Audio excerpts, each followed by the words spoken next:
플라톤의 제자인 아리스토텔레스는 플라톤을 비판했어요. 이데아가 다른 세상에 있는 게 아니다, 이렇게 얘기를 하면서. 그것도 시대적 배경이 있어요. 플라톤이 아카데미아를 세웠는데, 플라톤은 그 그리스에서 되게 유력한 집안 사람이거든요. 그리고 이제 그리스 시민이었죠. 근데 아리스토텔레스는 외국인이었어요. 외국인은 시민권이 없고 정치 참여를 못했잖아요. 아테네의 주인이 아닌 거죠. 그러니까 시민이 아닌 거잖아요. 그래서 플라톤이 아리스토텔레스가 가장 뛰어난 제자인데 아카데미아를 안 물려줘요.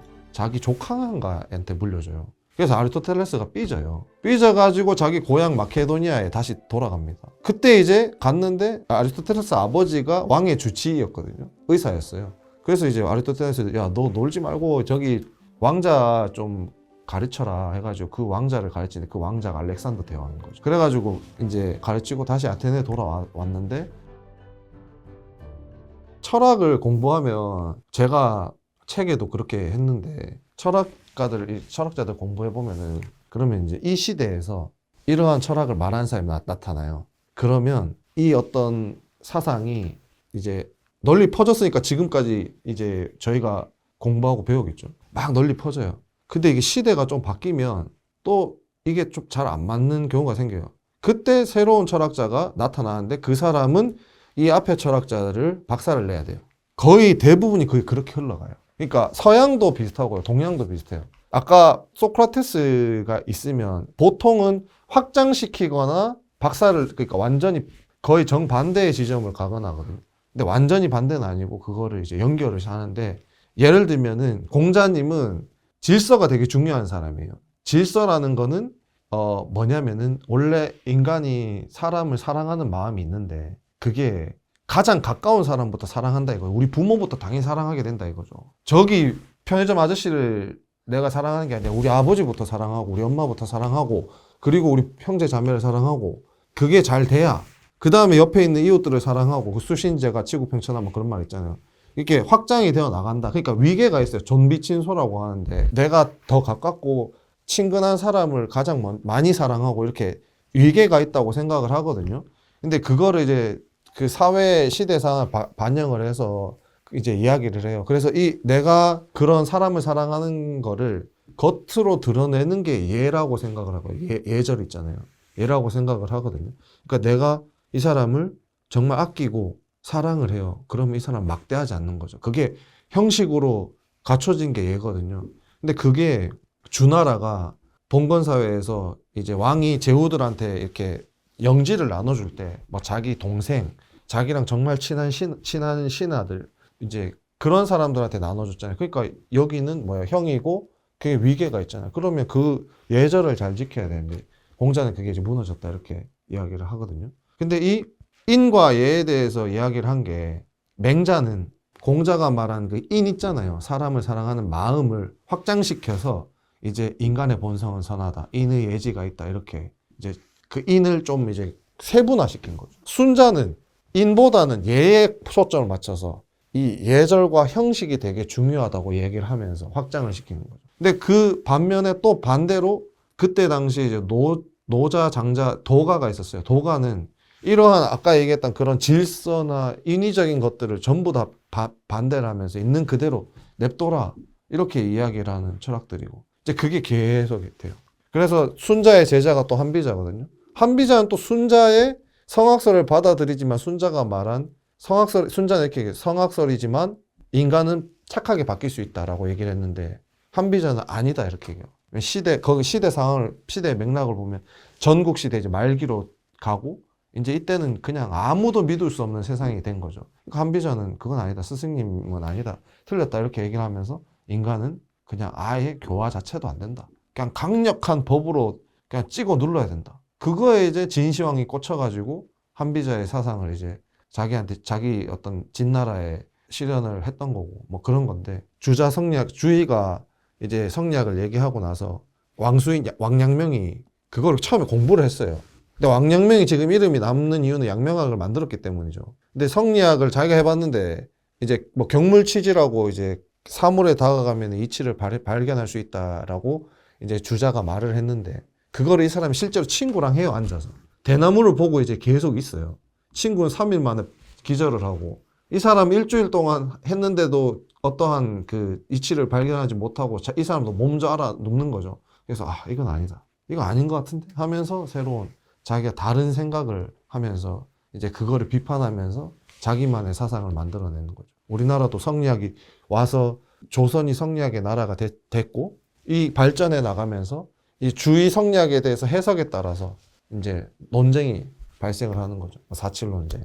유명하죠. 이황하오 기대승 선생님의 어떤 4.7 논쟁부터 이렇게 그런 것들이 있으면서 이제 서로 물고 물리는. 그리고 정약용 선생도 나중에 이제 나오거든요. 정약용 선생은 성리학자가 아니거든요. 근데 유학자예요. 정약용 선생은 성리학자가 아닌데 유학자인 거는 정약용 선생은 이제 맹자의 사상을 자기가 독자적으로 해석을 하고 성리학을 깠죠. 그래서 더 공격받은 것도 있고. 하여튼 뭐 그런 식으로 앞에 것들을 계속 이제 비판을 해가면서 반박을 해가면서 어떤 사조들이 만들어지고 서양도 마찬가지예요. 소크라테스가 이렇게 얘기를 한 거를 플라톤이 확장을 했어요. 확장을 하고 했는데 플라톤의 제자인 아리스토텔레스는 플라톤을 비판했어요. 이데아가 다른 세상에 있는 게 아니다. 이렇게 얘기를 하면서. 그것도 시대적 배경이 있어요.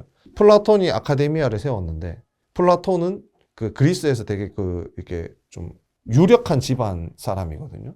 그리고 이제 그리스 시민이었죠. 근데 아리스토텔레스는 외국인이었어요. 외국인은 시민권이 없고 정치 참여를 못했잖아요. 아테네의 주인이 아닌 거죠. 그러니까 시민이 아닌 거잖아요. 그래서 플라톤이 아리스토텔레스가 가장 뛰어난 제자인데 아카데미아를 안 물려줘요. 자기 조카한가한테 물려줘요. 그래서 아리스토텔레스가 삐져요. 삐져가지고 자기 고향 마케도니아에 다시 돌아갑니다. 그때 이제 갔는데 아리스토텔레스 아버지가 왕의 주치의였거든요. 의사였어요. 그래서 이제 아리스토텔레스 야, 너 놀지 말고 저기 왕자 좀 가르쳐라 해가지고 그 왕자를 가르치는데 그 왕자가 알렉산더 대왕인 거죠. 그래가지고 이제 가르치고 다시 아테네에 돌아왔는데 와서 리케이온이라는 대학을 따로 세워요. 그래서 이제 이 다른 학파가 이제 쭉 되는 거죠. 아리스토텔레스는 그러한 것들을 하면서 이제 플라톤의 어떤 철학을 확장시키면서도 특정한 것들은 비판을 하고 이렇게 되는 거죠. 그게 이제 계속 이제 물고 물리는 비판을 하면서 이제 가는 거예요. 계속 비판을 하고 누가 이런 말을 하면은 아니다. 이 아닌 거에 대해서 또 누가 아니다. 이렇게 가면서 이제 발전을 하는 게 철학이 아닐까. 그래서 재밌습니다.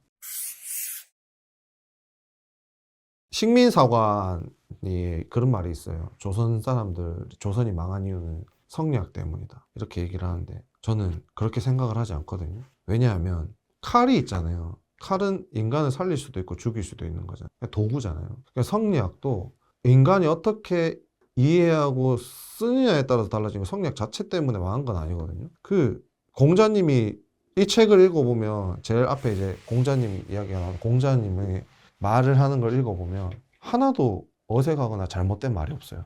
너무 당연하고 너무 자연스러운 말들이에요. 부모가 나랑 가장 가까운 사람이기 때문에 혈연으로 가까운 사람이기 때문에 부모를 당연히 사랑하는 거고 그 부모를 사랑하는 마음을 형식으로 만드는 게 예인 거고 인 거잖아요. 근데 그게 발전해 나가서 지금 이제 조선시대 때까지 갔잖아요. 그러면 그거를 사용하는 사람들이 그러한 사람을 사랑하고 존중하는 마음으로 예를 만들어서 하는 게 헐의 허식이 되어서 비어있는 예법, 비어있는 형식이 되어서 완전히 잘못된 거지. 뭐 여자는 뭐 하지 마라, 뭐 누구나 하지 마라, 뭐 옷은 뭐 하지 마라 그런 것들이 공자님이 말한 게 아니거든요. 공자님이 말하는 사상은 지극히 정상적이고 저는 올바른 것이라고 생각해요. 근데 뭐 그런 뭐 공자가 죽어야 나라가 산다 뭐 그런 말부터 시작해서 그런 것들이 좀 안타까운 것들이 있는 거죠.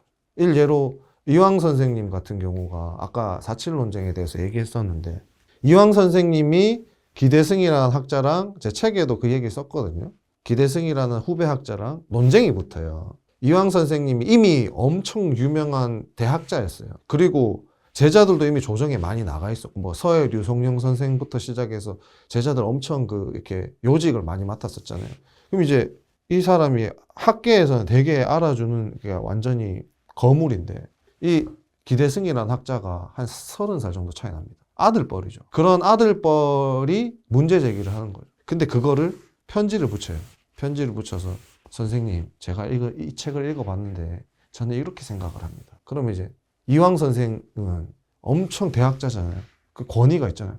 뭐라고 하냐? 됐다. 그냥 무시할 수 있어요. 근데 그거를 정중하게 다시 존댓말로 다시 회신을 합니다. 그걸 한 8년 동안 하거든요. 왔다 갔다. 그 이황 선생님은 그리고 그거를 아무한테도 알리지 않았어요. 나중에 알게 됐어, 사람들. 그러니까 왜냐하면은 자기가 이미 너무 영향력이 큰 사람이고 자기 제자들이 이미 조정해서 엄청 한따까리 하는 사람들인데 이 젊은 학자를 그런 권위나 이런 걸로 그러니까 사랑하는 마음으로 존중한 거죠. 그게 예인 거죠. 이황 선생을 보면 그런 품격을 느낄 수 있고 성리학의 제대로 된 발현을 볼 수 있거든요. 그리고 그런 것들을 그리고 이제 뭐 나중에 율곡 선생도 한번 이황 선생 찾아가서 막 이렇게 토론도 하고 율곡 선생이랑 이황 선생도 한 36년 정도 차이 나는 걸로 알고 있는데 그런 아들뻘이랑도 기꺼이 이야기할 수 있고 그런 사람이에요. 또 한 얘가 또 이황 선생님 얘기인데 이황 선생님이 둘째 아들이 일찍 죽었어요. 근데 며느리가 있었어요. 근데 며느리가 너무 불쌍한 거예요. 며느리가 맨날 그 돌아가신 서방님 막 뭐 보고 싶습니다 뭐 울고 이런 걸 이황 선생님 보고 어떻게 했냐면은 며느리한테 이상한 심부름 같은 걸 시켜서 며느리가 그거를 늦었나? 하여튼 뭐 못했나? 그랬어요. 그러니까 이황 선생님이 소박을 하고 쫓아냈어요. 근데 사실은 재가를 시키려고. 그 며느리를 사랑하니까 그 며느리를 이제 존중하는 마음에서, 사랑하는 마음에서 그렇게 한 거거든요. 그 며느리는 이제 처음에는 옛날에는 소박 맞으면 진짜 자결했거든요. 근데 이제 이황 선생님이 니네 친정아버지 갖다 줘라 하면서 쓴 편지를 읽어보니까 그게 아니었던 거죠. 이제 자기가 재가를 하기를 바라는 마음에. 근데 이황 선생님은 그 성리학적 질서에서 그거는 안 되는 일이잖아요. 근데 이황 선생님 그게 중요한 게 아닌 거죠. 이 사람을 사랑하는 마음. 그리고 그거를 표현을 하는 거죠. 그게 이제 진짜 유교의 모습이거든요. 근데 그거를 니네는 그렇게 고루하고 썩어 빠지고 잘못된 것이라고 자꾸 얘기를 하는 것 같아서. 그래서 뭐 되게 유교스럽다 이런 말 요새 많이 쓰는데 그것도 되게 좀 부정적으로 많이 쓰잖아요. 근데 그렇지 않다. 그리고 되게 고귀하고 위대한 철학인데 그게 너무 아쉽습니다. 서양적인 게 다 옳고 서양적 가치 그런 철학자들 그런 게 전부 옳고 다 멋있고 좋고 이게 아니 이렇게 여긴다기보다는 좀 지엽적인 걸 문화를 받아온 것 같아요. 서양 사람들 되게 프리하고 되게 자유롭고 막 의견을 얘기하고 되게 막 트여 있는 사회인 것 같은 그렇게 오해하는 사람도 있는 것 같은데 서양 사람들도 질서가 되게 중요하고 위계가 되게 중요하고 뭐 미국이 좀 그렇게 자유롭다고 얘기하잖아요. 하지만 미국도 WASP죠. 화이트 앵글로색슨 프로테스탄트 해가지고 그런 자기네들 고위 그런 자기네들의 그게 있잖아요. 고위층 뭐 이런 것들이 있고 그들도 다 그런 룰이나 이런 것들 되게 중요하고 한데 마치 그게 되게 잘못된 것 마냥 얘기하는 게 저는 그게 너무 안타깝고 그런 부분들을 이렇게 또 책에서 읽어보면 재밌지 않을까 그런 생각을 네. 그냥 제가 생각했을 때 이야기가 제일 재미있는 철학자는 소크라테스고요. 소크라테스는 자기가 직접 저작을 남기진 않았죠. 제자인 플라톤이 이제 전기 작품은 소크라테스의 어떤 철학이라고 보통 이제 이야기를 하고요. 후기작 뭐 대화편 뭐 이런 것들 있잖아요. 뭐 그런 것들은 소크라테스의 이야기라고 스승의 이야기라고 하고 보통 이제 뒤에 뭐 국가나 뭐 이 뒤에 것들을 플라톤 본인의 것이라고 이야기를 하는데 소크라테스가 왜 저는 되게 기억에 남고 제일 학생들한테 좋다고 생각을 하냐면 자기 스스로에 대해서 집중할 수 있는 어떤 가르침을 줬다고 생각해요. 그전에도 다른 철학자들이 있었어요. 뭐 피타고라스나 뭐 탈레스나 뭐 이런 뭐 세계의 본질은 뭐 숫자다. 그게 피타고라스거든요. 그런 이제 자연 철학자들 그런 철학자들이 있었는데 소크라테스는 그 철학함을 인간으로 가지고 왔죠. 인간이 어떠한 이야기를 할 때 나의 어떤 사물이나 대상 저 밖에 있는 존재들 신에 대한 존재가 아니라 인간에 대해서 나의 인생에 대해서 나의 삶에 대해서 고민을 하는 그 방법을 알려주고 그게 되게 중요하다는 걸 알려주게 된 거죠. 그래서 뭐 소피스트들하고 뭐 이렇게 이야기들이 있잖아요. 그러면서 저는 그 소크라테스를 보면서 그런 생각을 하는 게 플라톤의 동굴의 비유를 보면 사람들이 이제 사슬에 묶여 있고 동굴에 갇혀서 어두운 데서 잘못된 어떤 뭐 이렇게 형상들을 그림자들을 보면서 묶여 있어요. 근데 소크라테스가 우연히 사슬을 끊고 이제 동굴 밖을 나가죠. 동굴 밖을 나가서 이제 진짜의 세상을 발견하는 거죠. 이데아 세계, 진짜 세상의 것들을 발견하는 거예요. 너무 아름다운 것들. 근데 이 소크라테스는 거기서 자기가 계속 머물면서 살면 되는데 그냥 혼자 현인이 되어서 뭐 동양 쪽으로 얘기하면 신선이 돼서 떠나면 끝인데 소크라테스는 다시 동굴로 그 철인이 다시 내려와서 그 사슬에 묶여 있는 사람들을 돕기 위해서 내려온다고 얘기를 했거든요. 그게 이제 그 철인의 어떤 사명이다 이렇게 얘기를 하거든요. 근데 그렇게 막 얘기를 하면서 소크라테스가 사람들하고 대화를 할 때 원래 우리는 이데아계에서 왔기 때문에 모든 지식과 진리를 다 알고 있지만 잊어버린 거다 이렇게 얘기를 하거든요. 이데아 세계에서 현실 세계로 건너오는데 무슨 강을 건너오는데 강을 건너오면서 망각을 하는 거예요. 망각의 강을 건너오는 거예요. 망각의 강을 건너오면서 이제 그 뱃사공이 인중에다가 딱 이렇게 도장을 딱 찍어줘요. 그러면 이제 잊는다고. 뭐 그런 얘기. 뭐 그런 얘기도 있고 한데. 그래서 다 알고 있는데 물어보는 거죠. 물어서 그 사람이 스스로 대답하게끔 소크라테스 계속 만들어요. 너는 왜 사냐? 왜 사냐 하면 대답을 할 거 아니에요. 한번 해볼까요? PD님 왜 사세요? 뭐라고 대답해야 되지? 그럼 생각하게 되잖아요. 네. 이 생각하게 돼요. 진짜 나 진짜 왜 살지? 나 진짜 여기서 왜 이러고 있지? 이 생각을 하거든요. 그럼 이게 소크라테스의 가르침이 이거예요. 나 도대체 왜 살지? 나는 왜 존재하지? 왜 학생들한테 물어보면 너 왜 살아? 이러면 여기 왜 앉아 있어? 왜 수업 왜 듣고 있는 거야? 대학 가기 위해서요. 대학은 왜 가는데? 물어보면 직장에 가서 돈을 버는 이유는 뭔데? 즐겁기 위해서요. 즐거운 것만 목표냐? 아니요. 그러면 행복하기 위해서요. 그럼 너한테 행복은 뭔데? 계속 물어봐요. 행복은 이런 거요. 뭐 이렇게 얘기하거든요. 그럼 그게 인생의 궁극적인 목표가 될 수 있나? 이렇게 물어봐요. 저는 계속 질문만 하거든요. 소크라테스가 그렇게 했어요. 질문만 던집니다. 직장 뭐 하기 위해서. 누가 하냐면 본인이야. 제가 하는 거죠. 제 생각을 얘기하는 거죠. 그러면서 스스로 자각을 하는 거죠. 내 안에 있는 어떤 진리와 진짜 나의 것들을 발현해 나가는 거죠. 아, 나 이런 거였구나. 내가 이런 생각을 하고 있었구나. 스스로 알 수 있게끔. 소크라테스는 그런 작업을 했던 거예요. 그래서 그러한 것들이 지금 되게 큰 교훈이 될 수 있지 않을까. 뭔가 어떤 나침반을 읽고 바다에서 표류하는 어떤 배 같은 사람들한테 그러한 질문을 던지는 것만으로도 스스로 자문할 수 있잖아요. 나 왜 살까? 나 왜 이거 할까? 이런 것들을 생각해 볼 수 있지 않을까. 그래서 저는 소크라테스를 되게 좋아하고 수업에서 애들한테도 실제로 문답법을 되게 많이 하거든요. 그럼 애들도 되게 좋아해요. 좋아하고 재밌어하고. 이게 뭐 소크라테스가 말하는 것들이 이 모든 인간의 어떤 자기의 길을 찾아가는 과정의 스타트가 아닐까. 근데 이거 사실은 누가 묻지 않아도 청소년기 때 하거든요. 그래서 이 책을 보면서 아이들이 엄마 아빠랑 얘기하면서 스스로 자문해보고 아니면 부모님이 도와주셔서 네 근데 왜 게임해? 게임하는 이유가 뭐야? 뭐 이런 거 있잖아요. 게임하는데 너 인생의 목적이 뭔데? 근데 게임이 뭐 너 도움이 돼? 만약에 물어보는 거죠. 도움이 된다 그러면 그래 해. 뭐 이렇게 될 수도 있는데 어쨌든 그런 것들. 예. 그 뭐 실존주의에서 보면 뭐 하이데거가 그런 얘기 하거든요. 비본래적 일상인이라고. 대중 속에 묻혀서 살아가는 사람, 그러니까 다 비슷해요. 결국은 나의 개별성을 찾아야 되거든요. 인생을 살아가면서 나의 개별성. 이게 학생들한테는 교육을 하는 목적이 저는 그거라고 생각하거든요. 그리고 우리 애들한테도 항상 얘기하는 말이 대학교 가서 끝나는 거 아니다. 인생 죽을 때까지 나의 어떤 존재 이유를 찾아가면서 하는 것이 뭐 네 대학 가면 인생 끝나냐? 대학 가면 뭐가 인생이 끝나는데 리셋 되고 다시 니랑 비슷한 수준에 있는 애들이랑 다시 경쟁인데 이렇게 얘기하는 것처럼 학부모님들도 오시면은 우리 애가 이래가지고 공부를 못하고 뭐 지금 고2 담임인데 우리 애가 지금 이렇게 해서 공부를 안 하고 그러면 어떻게 해야 될까요? 이미 끝난 건가요? 막 이런 얘기도 하고 하시는데 아니라고 지금부터 하나하나 차근차근 해 나가면 된다고.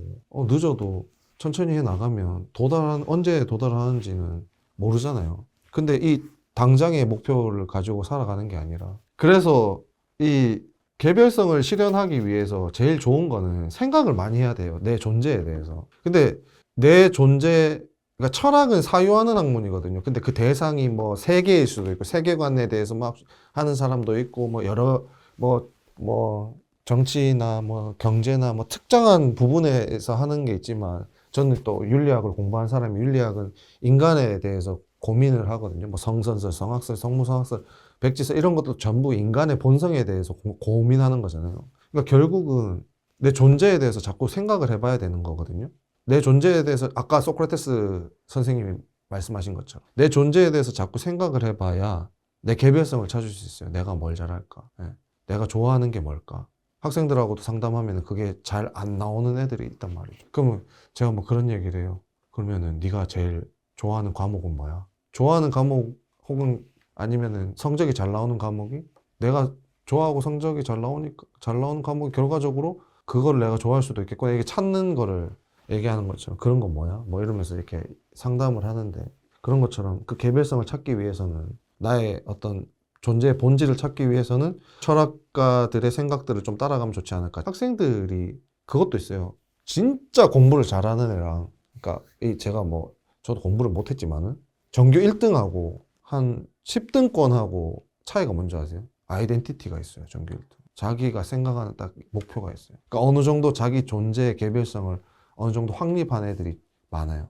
뭐 전부 제가 일반화할 수는 없지만. 근데 여기 10등권에 있는 아이들 중에 그런 애 분명히 있죠. 근데 없는 그렇지 않은 애들이 그러니까 피지컬, 공부하는 어떤 뭐 지능이나 이런 거 다 비슷한데 인식이 그거에 대해서 없으니까 엄마가 그냥 시켜서 하는 애들이 여기까지 가기가 어려운 이유가 그런 것들이에요. 강력한 동기가 여기서 나오거든요. 난 이걸 할 거야. 난 이게 될 거야. 난 이렇게 나아갈 거야. 그런 것들을 찾기 위해서는 그냥 서핑해가지고, 아, 저런 게 있구나. 여행가가 되면 저런 거구나. 뭐가 소설가가 되면 저런 거구나. 과학자가 되면 저런 거고. 유튜브 보고 이게 아니고, 그걸 할 때가 아니에요. 우리나라 교육에서 좀 아쉬운 것 중에 하나는 그렇게 자꾸 외부의 탐색, 많이 활동할 기회를 많이 주거든요. 저 그것도 옳다고 생각을 해요. 근데 그것만큼 중요한 게 가정에서 부모님이 도와줄 수 있는 가장 중요한 거는 내 존재에 대해서 생각해 볼 수 있게 하는 거. 그게 철학에 대한 책을 좀 읽고 읽는 것보다 사실 더 중요한 게 부모님이랑 이야기해 볼 수 있고 그 부모님이 이 책을 그냥 애가 읽기 싫어도 부모님이 읽으시고 그거에 대해서 이런 게 있다는데 너 어떻게 생각해? 이러면서 하면서 가치관을 정립해 나가는 그게 되게 필요하지 않을까라는 생각을 하고 있습니다. 전 수학도 되게 중요하다고 생각하고 언어 공부도 되게 중요하다고 생각하고 그런데 철학이 제일 중요하다고 생각해요. 사실 제가 철학과 도덕과 윤리 이런 것들이 되게 중요하다고 생각을 하는데 그럼 우리가 현대 사회에서 이 철학자들을 계속 공부하는 이유는요. 이 철학자들이 말했던 시대 뭐 어떤 문제의식과 시대 정신이 해결이 안 된 게 많아요. 그게 지금 고스란히 그대로 나타나는 것들이 되게 많고요. 저 뭐 그런 얘기 많이 하는데 한글을 우리가 지금 이제 성인이 돼가지고는 공부 안 하잖아요. 기억, 니은, 니은 안 하잖아요. 근데 이제 철학을 왜 계속 배우고 도덕을 왜 계속 배우는, 윤리를 왜 계속 배우느냐면 그게 잘 안 되니까. 그게 지금 현실에 필요하니까 하는 거거든요. 근데 그러한 부분들에 있어서 이제 도움이 많이 된다. 그게 1번이고, 제가 생각할 때 1번이고, 두 번째는 아까 말씀드렸던 것처럼 이 사회의 가치가, 사회의 베이스 시스템이 철학으로부터 이제 베이스가 되거든요.